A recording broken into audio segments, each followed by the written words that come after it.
बिहार की राजनीति की बड़ी खबर पर जहां प्रशांत किशोर ने एक बार फिर एनडीए सरकार और डबल इंजन मॉडल पर करारा हमला बोला है। प्रशांत किशोर ने बेतिया में अपनी जनसभा के दौरान कहा कि डबल इंजन की सरकार के इतने दावे किए जाते हैं, लेकिन हकीकत में जमीनी हालात नहीं बदले।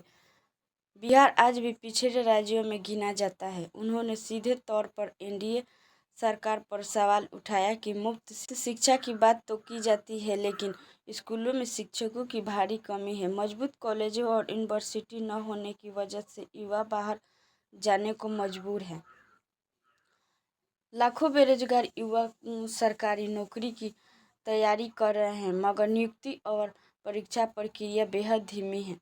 प्रशांत किशोर ने कहा कि डबल इंजन की सरकार सिर्फ नारे और वादों में मजबूत है, लेकिन हकीकत में बिहार में न शिक्षा का स्तर सुधरा, न बेरोजगार की स्थिति।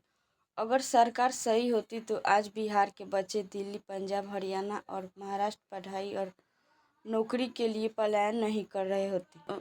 बिहार बदलाव सभा को संबोधित करते हुए इस दौरान उन्होंने एनडीए सरकार पर सीधा हमला बोला और जनता से बड़े वादे किए।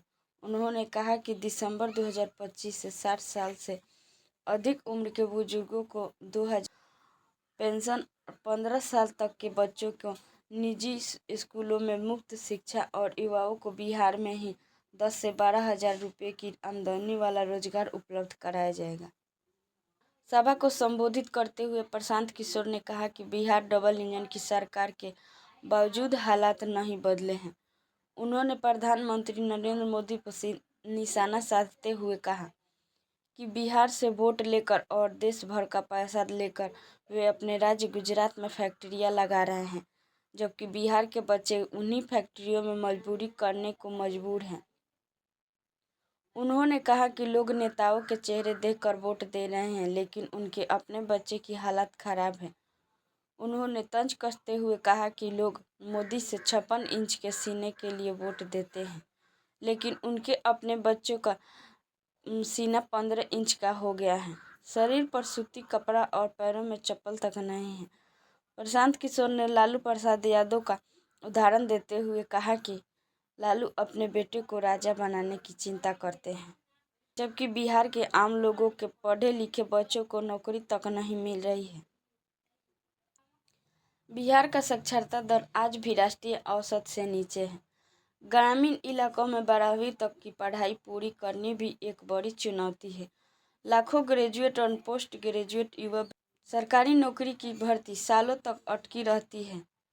उन्होंने दावा किया कि इस साल बिहार की बहाली की आखिरी दिवाली और छठ होगी। छठ के बाद पश्चिम चंपारण समेत बिहार से रोजगार के लिए नहीं जाना पड़ेगा। उन्होंने जनता से अपील की कि इस बार नेता चेहरा देखकर नहीं, बल्कि अपने बच्चों की शिक्षा और रोजगार के लिए वोट दे, तभी बिहार में जनता का राज स्थापित होगा। दोस्तों, ये प्रशांत किशोर की बेतिया से एनडीए और डबल इंजन सरकार पर बड़ी टिप्पणी। अब सवाल ये है कि क्या प्रशांत किशोर की ये बातें जनता तक असर करेगी, या वाकई डबल इंजन सरकार के वादे सिर्फ जुमले साबित हो रहे हैं। आपको क्या लगता है, क्या प्रशांत किशोर की ये बातें सच है या राजनीति का हिस्सा? कमेंट सेक्शन में अपनी राय जरूर बताइए। धन्यवाद।